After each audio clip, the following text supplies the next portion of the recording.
1, 2, ready, go.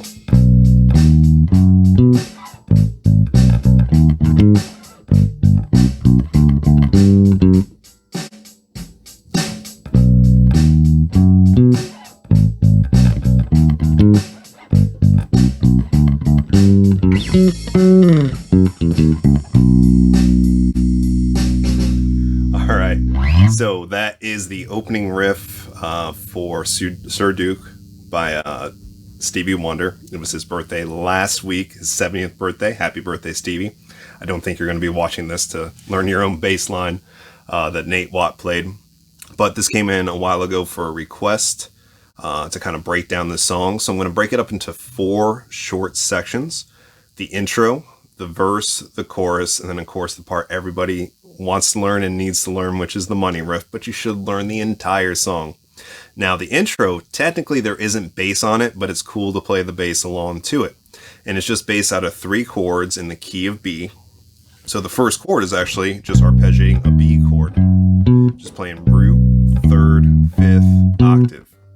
So for that, I'm just playing the B way up here, 7th fret of the lowest string, the E string, root, major 3rd, 1 string towards the ground, 1 fret towards the headstock, major 3rd, then 3 frets above that, so that's F fret 6, there's my 5th, that's F fret 9, and then the octave, 1 string towards the ground, also F fret 9, so I'm just hitting a B to a C, D sharp, to an F sharp, to another B.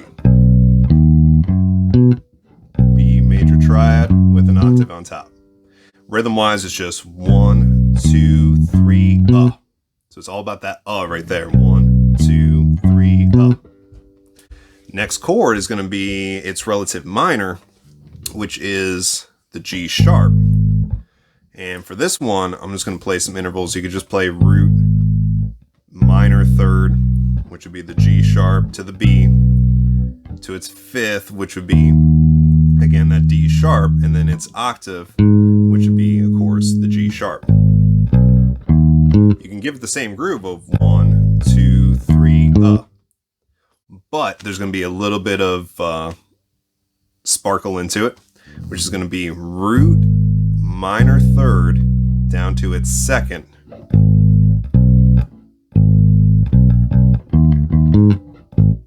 So I'm going to go root, 3rd, 2nd, 3rd with a pull and a hammer.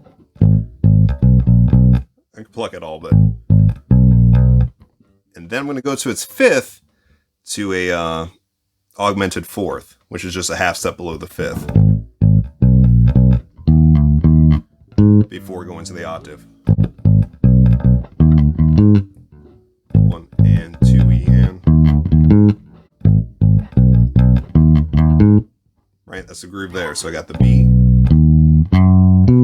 and the G sharp minor. Right, with the regular 2nd and an augmented 4th. And then the last chord is actually not part of the key of B, but it's part of what makes this song so cool, is you're going to play either what's known as a flattened 6 chord or a sharpened 5 chord, which is going to be based off the G major. So similar to how we did the B. Then it's going to walk it down to its actual 5 chord, which is the F sharp. So it's going to go G to its major 3rd, B to its 5th, which is the D, to its octave, which is another G, and then down to the F sharp. So again, that's 3rd fret of the 4th string, 2nd fret of the 3rd string to the 5th fret of that same string, 1 string towards the ground, the 2nd string at the 5th fret, and then winding up on the 4th fret. You can give that the same groove of 1, 2, 3, 1, 2, 3, and 2, 3, 4. But there's going to be, just like we did with the G sharp minor, we're going to give it a little sparkle by going. So I'm going to go root, 3rd, 5th to the augmented 4th, then the octave down to the F sharp. So I did say there's 3 chords in here, but it's actually 4 chords that are in it. So I got the B, G sharp minor,